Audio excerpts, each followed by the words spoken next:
Cinema ఎలా అనిపించింది? నిజంగా చెప్తున్నా, ఫీజులు ఎగిరిపోయినాయి అన్న. ఫస్ట్ హాఫ్ అయింది ఇప్పుడే అనమాట. ఏమన్నా ఉందో తెలుసా సినిమా, ఆదిపురుష్ డైరెక్టర్ నిజంగా ఊరేసుకోవాలన్నమాట. ఆ ఎలివేషన్స్ చూస్తా అంటే గ్రాఫిక్స్ మాత్రం నిజంగా నాకు అనిపించింది. ఎందుకు ఇంత కాన్ఫిడెంట్ గా ఉన్నారు, పెద్ద పెద్ద మహేష్ బాబుతో ఎందుకు పోటీ వస్తున్నాడు అనుకున్నాను, కానీ లోపల కంటెంట్ మాత్రం నిజంగా ఫీజులు ఎగిరిపోయినాయి అన్న.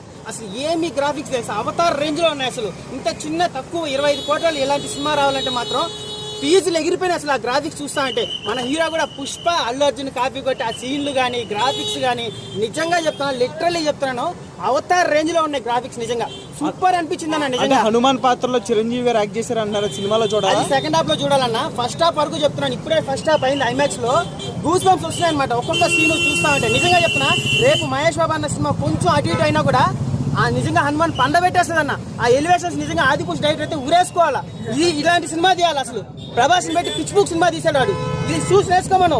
ఇంత చిన్న తక్కువ బడ్జెట్ లో ఎలాంటి గ్రాఫిక్స్ చూపించాలో అని చూసి నేర్చుకోమను. నిజంగా అన్న ఫస్ట్ హాఫ్ అయింది అబ్బా, ఏమన్నా గ్రాఫిక్స్. అది చిన్న సినిమా కాదు పోయేది. నిజంగా చెప్తున్నాను, 100 కోట్లు ఈజీగా వస్తాయన్నమాట. నార్త్ ఇండియన్ లో పండ పెట్టేస్తారు. హనుమాన్ నిజంగా దండం పెట్టాలన్న. పాన్ ఇండియాకి నిజంగా చెప్తున్నాను, నిజంగా వాళ్ళ సంప్రదాయంగా నిజంగా ఆదిపురుష్ డైరెక్టర్ని ఒకసారి చూడమని చెప్పు, చూసి నేర్చుకోమని. డైరెక్టర్ని ప్రభాస్ ఎలా చూడాలో ఇది చూసి నేర్చుకోమని చెప్పు. ఫస్ట్ హాఫ్ కి మైండ్ తెంగిందన్న, సెకండ్ హాఫ్ ఇంకా ఎలా ఉంటుందో తెలియదు. నిజంగా చెప్పిన ఫస్ట్ హాఫ్ చాలు సినిమాకి, సెకండ్ హాఫ్ ఇంకా అవసరం లే. అలాంటి గ్రాఫిక్స్ గానీ సంక్రాంతి బాబు కొంచెం అటు ఇటు అయినా కూడా ఈయన పండ పెట్టేస్తాడు. సినిమా మాత్రం ఫస్ట్ హాఫ్ సూపర్ అన్న. సెకండ్ హాఫ్ చూసి మళ్ళీ చెప్తానన్న. Thank you.